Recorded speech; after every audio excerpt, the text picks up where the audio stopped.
There comes a moment in life when we ask, why did I have to go through that? Why did I have to endure the manipulation, the gaslighting, the endless cycles of hurt? Why did I have to love someone who only knew how to take? And maybe the most painful question of all, did I fail? I want you to hear me loud and clear. You did not fail. You were placed in that person's life for a reason, and whether you see it yet or not, you were successful in that mission. You showed them a love they couldn't give themselves.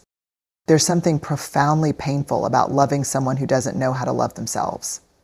It's like standing in front of a beautiful but locked door, knocking, waiting, hoping they will let you in, only to realize they don't even have the key. And the truth is, they don't want to find it. When you were in that relationship, you probably thought, if I just love them enough, they'll see how worthy they are. If I just give more, they'll finally feel safe. If I just prove to them that I'm not going anywhere, they'll stop pushing me away. That's the heart of an empathetic, deeply feeling person. You love with the hope that your love will heal. But what happens when you love someone who doesn't even believe in love the way you do? A narcissist doesn't experience love in the same way you do. They don't see it as connection, as safety, as mutual growth. They see it as currency, something they can extract, something they can use, something that keeps them from having to face their own emptiness. They take your love and try to fit it into a space in themselves that is hollow, but no matter how much you pour in, it never seems to be enough. And that is not a reflection of your love's worth. That is a reflection of the size of their wound. Because here's the thing, when someone is deeply insecure, when someone is terrified of their own unworthiness, they don't know how to receive love. They don't trust it. They don't believe in it. They might take it, but they will never hold it with both hands. Instead, they will test it. They will push you away to see if you come back. They will create chaos to see if you stay. They will wound you just to prove to themselves that love is always conditional, that abandonment is inevitable, that no one can truly love them as they are. And you, with your open heart, with your resilience, with your deep well of compassion, you stayed. You tried. You kept showing up, kept believing, kept offering the kind of love that they had never been able to give themselves. You weren't just giving them love, you were giving them a blueprint for something they had never learned. But the hardest truth to accept is this: not everyone who is shown love learns how to love in return. Some people reject it, some people twist it, some people fear it so much that they destroy it before it can take root. And that is not because you failed, it is not because your love was weak, it is because they were unwilling or unable to receive it. Think about what it means to truly receive love. To let it in fully, without question, without suspicion. It requires vulnerability. It requires self-worth. It requires the ability to sit with love instead of trying to control it. And for a narcissist, that is terrifying, because to let love in is to let go of the mask. To let love in is to face the wounds they've spent their entire lives avoiding. To let love in is to risk losing the power they think protects them. So they run, they sabotage, they hurt you before you can hurt them. They take what you give and never give back, not because they don't see its value, but because they don't know how to handle something so pure. And that is where your heartbreak lives, not in the loss of the relationship itself, but in the realization that no matter how much you loved them, they never let themselves fully receive it. But hear me when I say this. Your love still mattered. Your love still meant something. Because whether they ever acknowledge it or not, you gave them a glimpse of what was possible. You showed them something they will remember. Maybe it will haunt them. Maybe it will be a distant ache. Maybe it will be the only real thing they ever experienced before they pushed it away. And maybe, just maybe, it wasn't about them at all. Maybe it was about you. Maybe it was about proving to yourself that your capacity to love is deep and boundless, even in the face of someone who could not meet you there. Maybe it was about realizing that you are the kind of person who loves bravely, who loves fully, who offers what is real, even when it isn't returned. And maybe it was about showing yourself that love, real love, does not beg, does not chase, does not force itself into locked spaces. It stands strong, it shines brightly, and it leaves when it is not valued. Because the love you gave was never wasted. It was never in vain. It was never a mistake. It was a reflection of who you are. And who you are is someone who knows how to love. You broke generational patterns. There's a weight we carry that doesn't belong to us. It's invisible, yet heavy. It's the echo of choices made before we even took our first breath. It's the unspoken rules that shaped our parents, our grandparents, and the generations before them. And for some of us, that weight comes in the form of dysfunctional love. Love that is conditional, manipulative, or full of unspoken debts. Love that demands suffering as proof of devotion. And without realizing it, you were born into a story that wasn't yours. For generations, there may have been a pattern in your family. Maybe the women before you stayed in toxic relationships because they were taught that leaving was selfish. Maybe love was measured in endurance rather than joy. Maybe boundaries were seen as betrayal. Maybe forgiveness was expected without accountability. Maybe silence was survival. Maybe self-sacrifice was worn like a badge of honor. And then there was you who felt something deep in your bones that whispered, this isn't how it's supposed to be. You who started questioning the dynamics that others simply accepted. You who recognized that just because something has always been a certain way doesn't mean it should stay that way. You who didn't just survive the narcissist, you saw them. And in seeing them, you saw the entire pattern stretching back through time, repeating itself generation after generation. Maybe it showed up in small ways at first. The way you started recognizing manipulation before it could sink its hooks into you. The way you no longer felt guilty for saying no. The way you questioned the idea that love and suffering had to exist in the same space. Maybe you caught yourself responding in a way that felt familiar, apologizing when you did nothing wrong, trying to earn love through self-sacrifice, and you stopped. You made a different choice. And that moment, that was you breaking a cycle. Because here's what no one tells you. Breaking generational patterns isn't just about what you walk away from. It's about what you refuse to pass down. It's about recognizing that you are the first in a long line of people to say, I deserve more than this. My worth is not up for negotiation. My love is not something to be drained, used, or exploited. And let's be honest, it's exhausting, it's terrifying, it's lonely. There's a reason these patterns survived for so long. They thrived in silence, in fear, in the belief that this is just how things are. And when you stand up and say, no more, you aren't just changing your life, you're shaking the foundation of an entire lineage. That's why the narcissist in your life was part of this journey. They were the mirror that forced you to see the cycle clearly. Maybe they reminded you of a parent, a grandparent, an old wound you had been carrying unknowingly. Maybe for the first time you realized that what you thought was love was actually control. Maybe you saw yourself bending, twisting, shrinking, just like someone in your family did before you. But the difference is you woke up. And waking up is painful. It means seeing everything for what it truly is. It means mourning the fairy tales you were told about love and family. It means grieving the hope that this time will be different, because now you know it won't be, not unless you decide to be the one who changes things.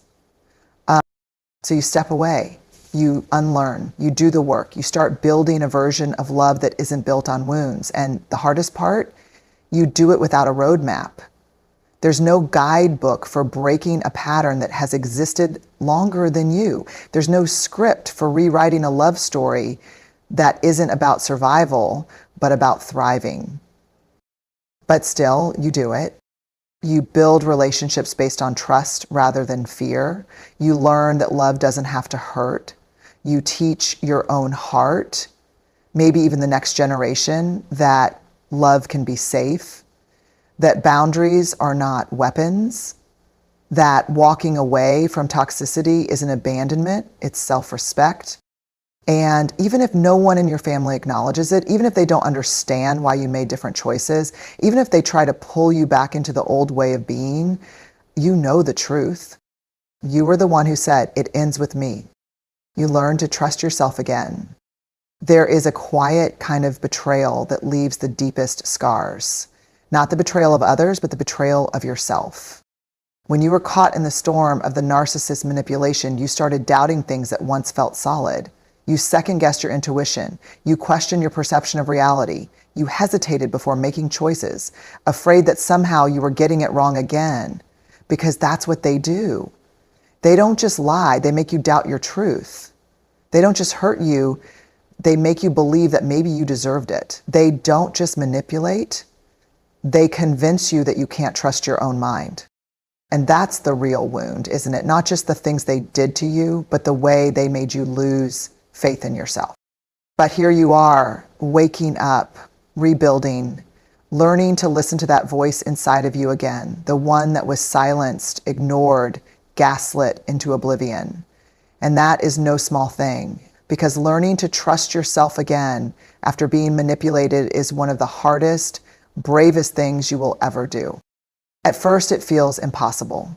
It feels like standing in front of a shattered mirror, trying to put the pieces back together, knowing that no matter how carefully you do it, the cracks will still be there.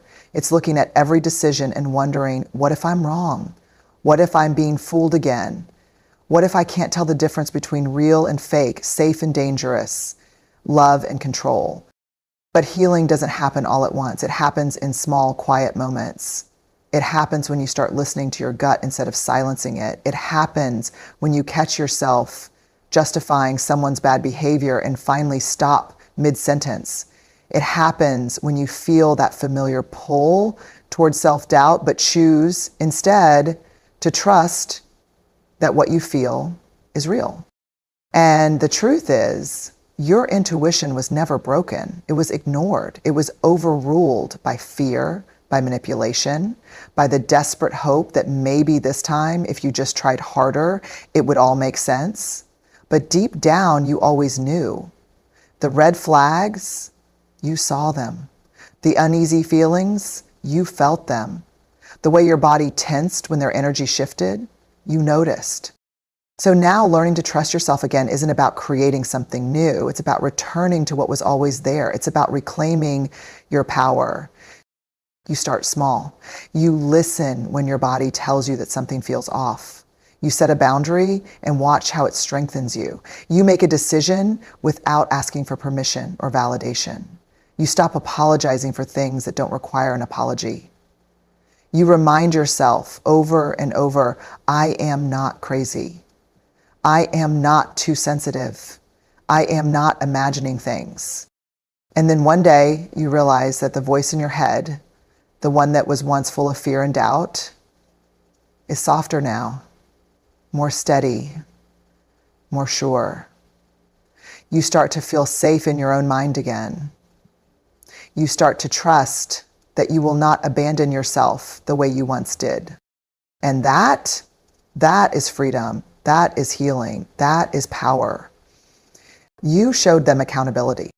Accountability is a language that a narcissist does not speak.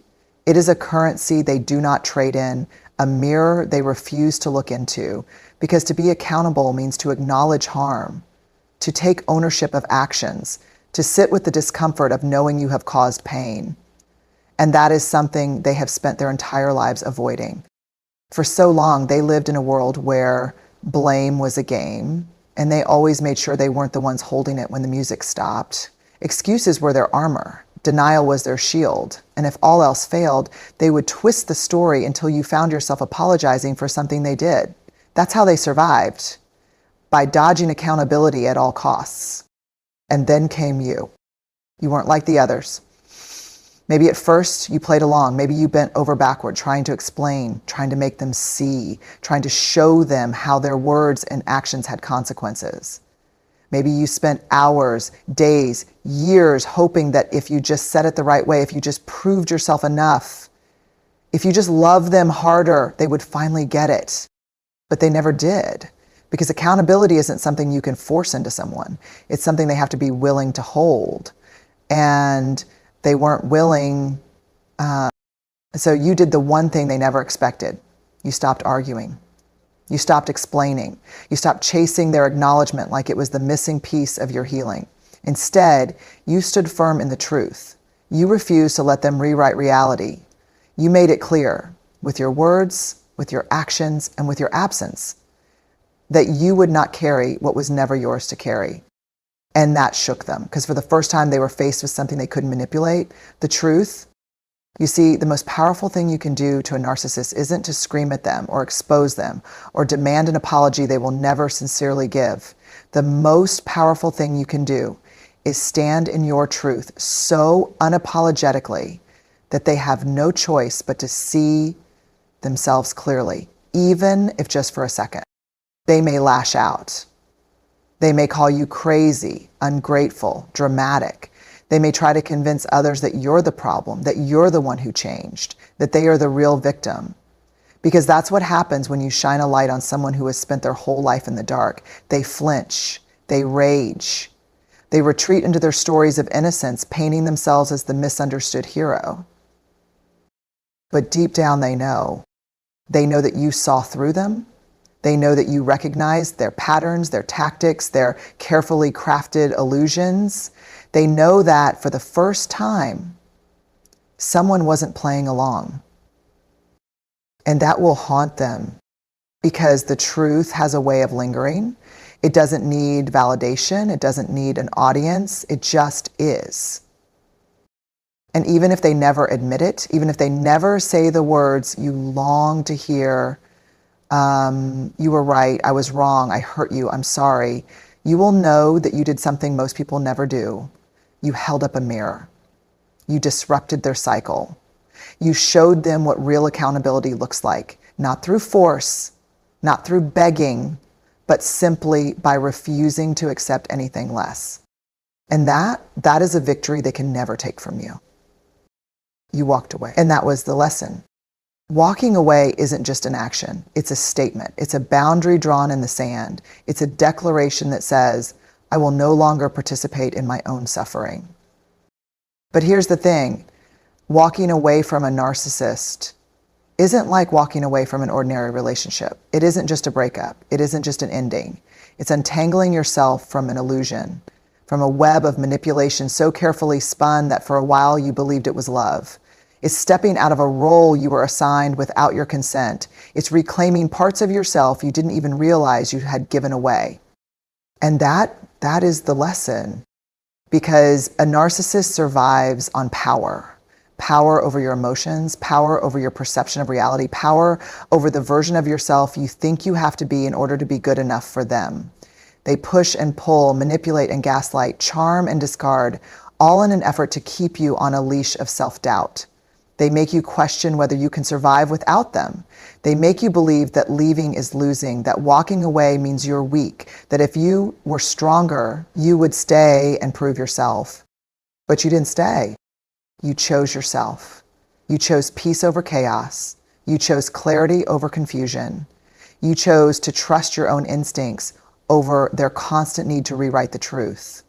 And for them, that was the most unbearable thing you could have done. Because in their world, they decide when the story ends. They decide when you're done. They decide how much of yourself you're allowed to keep. But you took that power back. And in doing so, you did something no amount of arguments, no amount of explanations, no amount of desperate pleas for accountability could ever do. You showed them that their control was an illusion. See, a narcissist doesn't truly fear losing you. They fear losing their grip on you. They fear the moment you realize that their love wasn't love, their apologies weren't apologies, their promises were just temporary distractions meant to keep you from leaving. They fear the moment you stop explaining yourself, the moment you stop trying to make them understand, the moment you no longer need their validation to know your own worth. Because when you walk away, you hold up a mirror they can't ignore. For the first time, they are left alone with themselves, with no one to absorb their chaos, no one to project their pain onto, no one to mold into a version of love that serves only them. And that is the consequence they never expected. But this isn't about them. It never really was. This is about you. Because walking away wasn't just the lesson for them, it was the lesson for you. The lesson that you are not defined by their inability to love you properly. The lesson that you are not responsible for fixing, healing, or enduring someone else's dysfunction. The lesson that you can stand on your own, unshaken, whole enough. And maybe it didn't feel like a victory at first. Maybe it felt like breaking, like grieving, like losing something you worked so hard to hold together. Maybe there were nights when the doubt crept in, whispering, did I make a mistake? Will they ever change? Should I have tried harder? But then slowly the silence started to feel like peace. The absence of their chaos started to feel like freedom. The love you had spent so much energy pouring into them, trying to prove your worth, started turning inward. And that's when you realized walking away wasn't just an ending, it was the beginning of getting yourself back. You became who you were meant to be. There is a version of you that existed before the narcissist, a version that laughed freely, trusted deeply, loved without hesitation, a version that hadn't yet learned how it felt to be manipulated, gaslit, or made to believe that love was something you had to earn by shrinking yourself. But then little by little, that version of you got buried. Not all at once. No, narcissists are far too skilled for that. It happened in slow, almost imperceptible ways. The way they made you question your reality, the way they twisted your words until you doubted what you knew to be true. The way they drained you, not just of your energy, but of your essence. And for a while, you thought you had lost yourself. But here's what no one tells you. You were never lost. You were only hidden, buried under survival mode, buried under people-pleasing, buried under the belief that if you just tried harder, loved more, forgave endlessly, they would finally see your worth. But they never did. Not because you weren't enough, but because they were never capable of seeing beyond themselves. And so you did the hardest thing anyone can do. You chose yourself. Not in the way the world romanticizes, with a grand, sweeping moment of self-realization. No, it happened in a series of small, quiet acts of defiance. It happened when you set a boundary and didn't explain yourself. It happened when you said no without guilt. It happened when you stopped looking for closure and made peace with the silence. It happened when you looked in the mirror and decided that piece by piece you were taking yourself back. And that is where you began to transform. Because when a narcissist exits your life, they don't just leave behind pain. They leave behind space. Space to heal, space to breathe, space to become. At first, that space feels unbearable. You don't know what to do with it. You don't know who you are without the cycle of chaos, without the emotional exhaustion, without the desperate need to prove your worth. But then slowly you begin to fill that space, not with their voice, but with your own. You rediscover laughter that isn't laced with anxiety. You rediscover rest that isn't interrupted by overanalyzing their words. You rediscover love, not the kind you had to beg for, but the kind that starts within. And that's when you realize you are not just recovering, you are becoming. Not the person you were before them, but someone even stronger. Someone who carries wisdom, not wounds. Someone who knows the depth of their own resilience. Someone who understands that being whole was never about being loved by the wrong people. It was about learning to love yourself enough to walk away. And that is who you were meant to be all along. You were successful, even if they never change. Success, when you've dealt with a narcissist, doesn't look the way you thought it would. It doesn't come wrapped in closure. It doesn't arrive with an apology. It doesn't come with the moment where they finally say, you were right, I was wrong, I should have treated you better. No, success in this journey is far more profound than that. Because real success isn't about changing them, it's about freeing yourself. For so long, you held on to the hope that if you just explained better, loved harder, forgave more, they would finally see it. You wanted them to have a breakthrough, to wake up, to recognize the pain they caused, to be better. Not just for you, but for them, for their own growth, for the people they will encounter after you, for the cycles that could be broken. But that's not how this works. Because change, real, lasting change, requires something a narcissist cannot do: accountability. And accountability requires self-awareness, the ability to sit with discomfort, to acknowledge fault, to face the truth without twisting it into something more convenient. And that is where they fall short. Every time. But here's what you need to understand. Your success was never tied to their growth. Your success was in recognizing the manipulation and no longer falling for it. Your success was in walking away when every part of you wanted to stay and prove your worth. Your success was in choosing peace over chaos, clarity over confusion, yourself over their never-ending needs. Your success was in the healing you did after, in the way you rebuilt yourself, in the way you learned to trust yourself again. And that is something they will never be able to take away from you. Because here's the truth: narcissists rarely change, not because they can't, but because they won't. Change would require them to look inward, and looking inward means confronting the very things they've spent their whole lives running from. It means giving up control, letting go of the need to always be right, accepting that they are not the victim in every story.